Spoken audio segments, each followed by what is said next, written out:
much for that generous introduction. I also like Covenant Bank, and I'm a consumer reporter, so there we go. I am humbled and honored beyond measure tonight. A heartfelt thank you to Pearl S. Buck International, President and CEO Janet Mincer, Women of Influence Committee Chair Sue Maslow, and the entire Women of Influence Committee, especially Linda Bishop and Callie Cooper. I'd also like to express my deep appreciation to each and every one of you in attendance, especially those of you who drove 1 to 3 hours from the city, our really good friends, our family members, and my 6ABC colleagues. It is a wonderfully small world we live in. In December, one of my dearest childhood friends in California, Jiho Lee, sent me this picture. He sent it after he saw my social media post about the Pearl S. Buck Taking Action Tour. The man on the far left, next to Pearl Buck, is Jiho's grandfather. Kim Myung-yup was the president of Yowon, the first women's magazine in South Korea. And in 1960, he sponsored Pearl Buck's first visit to the country of our ancestors.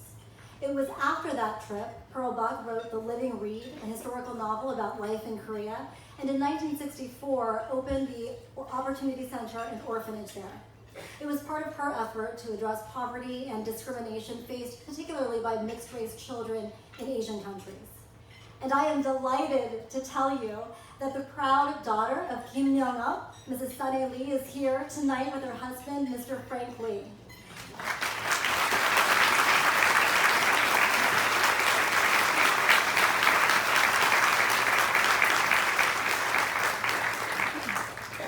They are my second parents, sitting next to my third parents, my mother-in-law and Uncle Jim, who live right here in Percy. Thank you so much for being here from Percy, and to Mr. and Mrs. Lee for flying in all the way from Florida tonight.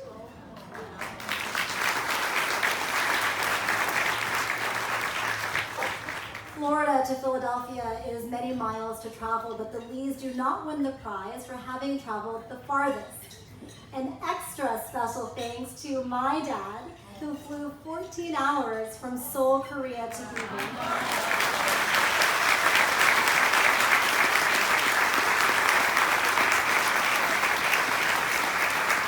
It means the world to me, Daddy, and everything I am, good and bad, you are responsible for. I am a direct result of your and Mom's love and support and encouragement, so thank you.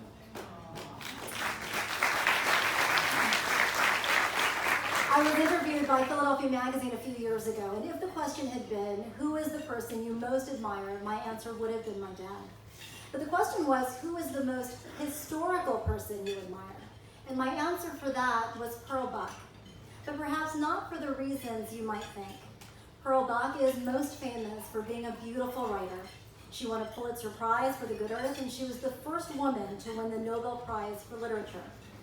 But to me, what is even more impressive about Pearl Buck was how she used her writing and leveraged the celebrity that came with it to make an incredible impact as a humanitarian and as an activist.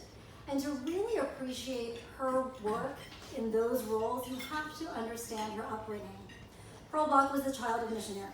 She was born in America, but grew up in China and considered China her own country. It was the only one she knew. But China labeled her a foreigner. She was the target of prejudice, persecution, and violence because of her blonde hair, blue eyes, and white skin. But Pearl Buck was made to feel even more like an outsider when she moved to America after high school. She writes about her painful early college days, quote, "Girls came in groups to stare at me." No matter where Pearl Buck found herself, she was labeled as other. And even though she took great pride in her extraordinary and unusual background, she felt alienated and alone. I liken a label maker to a gun. One fires words, the other fires bullets, but depending on how we use them, they are equally divisive, damaging, and destructive. Pearl Buck's story of being labeled as other, despite her conviction of self, resonates with me. Growing up, I had the only Asian face in my mostly white neighborhood in a small town in California. I was labeled chink and Oriental girl by some, and I was asked countless times where you're from. The message being, you are an outsider, not from here. But I mostly ignored those incidents and wore my Korean American label with pride. My parents taught me by their words and by their actions that in order to fully embrace my true, whole American self, I had to honor and understand my Korean roots. So I did that and more. I treasured and shared the gifts being Korean gave me. As a child, I loved bringing my friends over and showing them the red peppers my grandmother was drying in our backyard. I loved daring them to eat kimchi, and I loved exposing them to the Korean language we spoke at home. But at the same time, I also wanted to fit in with my friends with blue eyes and blonde hair, especially as I got older. So I did all kinds of things to try to make that happen. For instance, in high school, I wore the most American uniform I could access at the time, the uniform of a varsity cheerleader. But no matter how hard I cheered, I didn't even feel like I belonged in my own squad. So I was excited to leave my small town and head to a big university with a diverse student body and a pretty large Asian American community. But in college, I was labeled an outsider again, this time by my fellow Korean Americans. They labeled me a Twinkie and a banana, yellow on the outside, but white on the inside. Apparently, spending my childhood trying to fit in with white America had an unintended consequence. After college, I started my career in broadcast news. My first job took me to another small, mostly white town, this time in Idaho, where I also got stuck with more labels, often Connie Chung, and again, the token Asian and forever foreigner. Once I was covering a nasty accident scene, and a probably well-intentioned couple came up to me and said, "Honey, are you lost? Do you speak English?" I whispered that. "I speak English for a living, and probably better than you do." I feel kind of bad about that now. I have similar stories from my reporting days in Oklahoma City and in Houston. I've now been an action news reporter and anchor here in the Delaware Valley for more than 15 years. It's the 4th largest market in the country, and I am grateful to be a part of it, and I love my job. Viewers often are so generous and tell me they enjoy my troubleshooter reports and my consumer investigations. Sometimes they even ask for my autograph, and that makes me feel great. It makes me feel like when people see me now, instead of seeing the face of a foreigner, they see the face of a valued community member, and my label of television journalist trumps that of any other, and I finally belong somewhere. I'm finally accepted. But I got a jolt of reality one beautiful September day. I was walking in our neighborhood just blocks from our house where our 2 small children were waiting for me.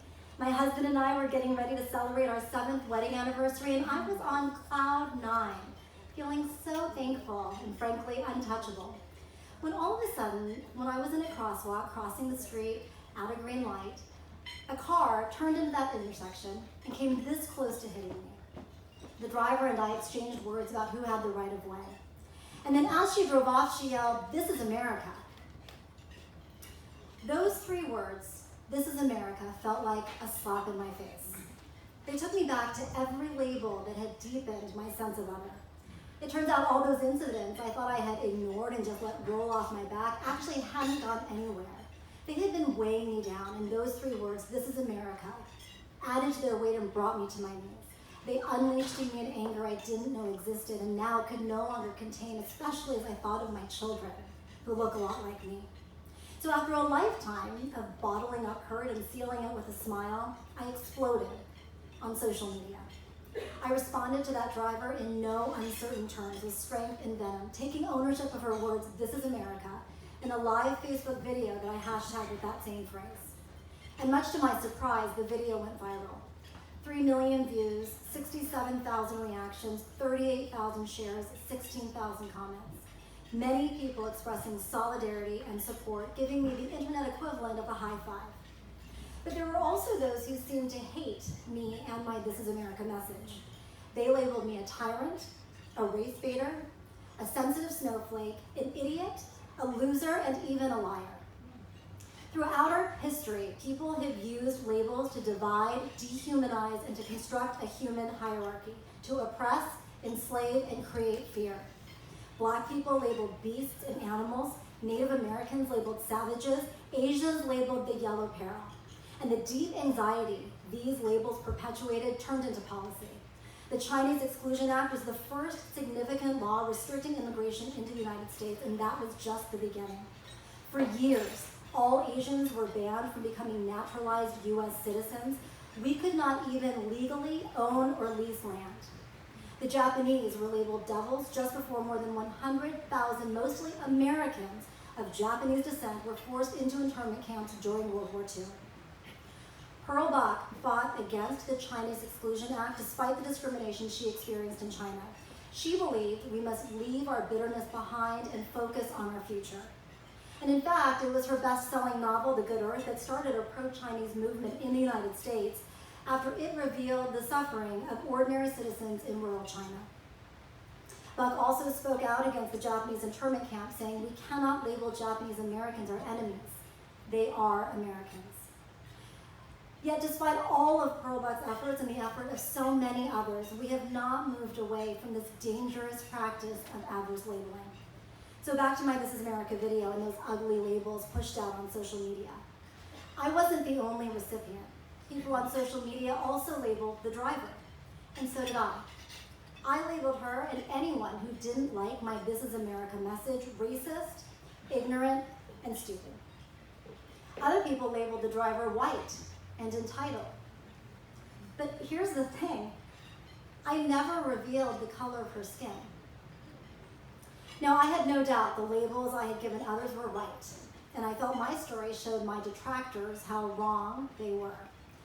But then a very honest friend of mine burst my bubble. She said, "Do you think your video did anything to change the driver's mind? Your level of rage and vitriol is blinding you from any other perspective. And if you care to reach people who have a different point of view, you must be open to the idea that this is not a binary issue of right and wrong." Boy, did that make me mad. I thought to myself, my friend knows my experience. She knows I pride myself on living my core values of tolerance, diversity, and inclusion. How could she be accusing me of being bigoted and blind?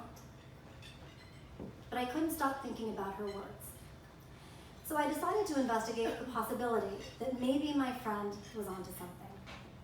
So I sought out my critics, who came in all colors and backgrounds just like my supporters. I wanted to have a real conversation with them. I invited a truly diverse group of people to step out of social media and come to the table to talk and to listen. And I committed to being open to being surprised. One critic on Facebook was a man named Wayne. I really wanted to talk to him, but I couldn't get him to sit down and meet with me. But you know me. I know how to find things. I'm an investigative journalist. So I found his address and showed up at his house one afternoon unannounced. You should have seen his face when he opened the door and saw me standing there. But instead of slamming the door, as many might have done, Wayne invited me in. And after spending time with Wayne and his family, I was surprised. I had labeled Wayne as unlike me, but we have a lot in common. We're both working parents with upside-down schedules. We have children the same ages. We both like basketball. Both of us are willing to be vulnerable. And most importantly, we both want to do better.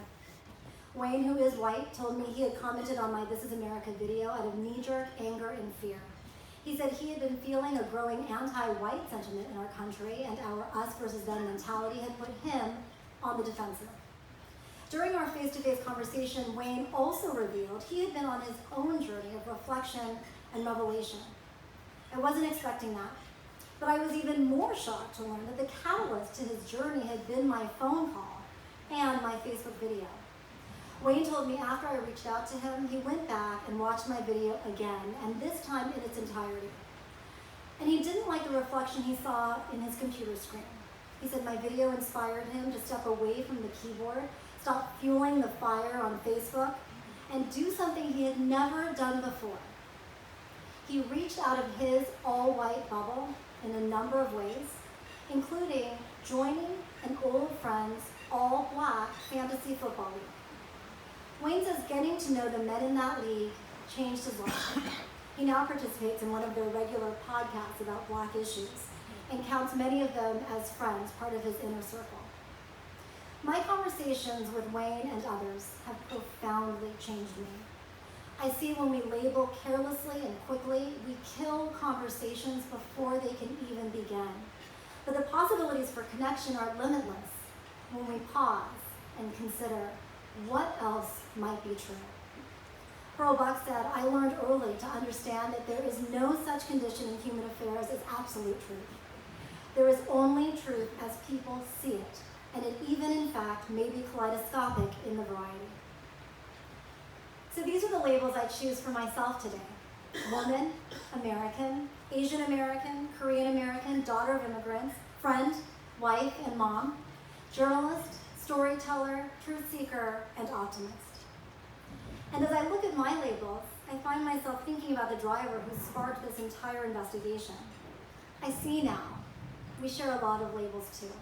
At the minimum, woman and friend, perhaps wife and mom, and I'm pretty sure American. Now let me be clear, I don't regret responding to that driver, and in fact, I do now regret all the years I spent being quiet.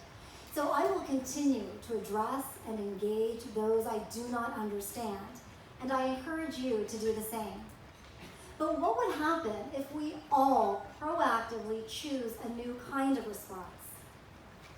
What if we approach each other with curiosity and the courage to listen, taking the initiative and reaching out to understand other people's stories?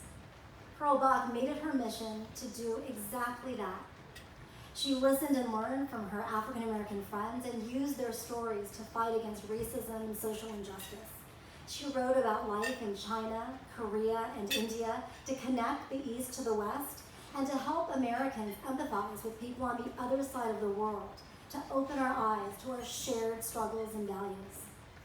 I now see more clearly than ever the importance of Pearl Buck's work and how critical it is we continue her mission as they are right here at Pearl S. Buck International.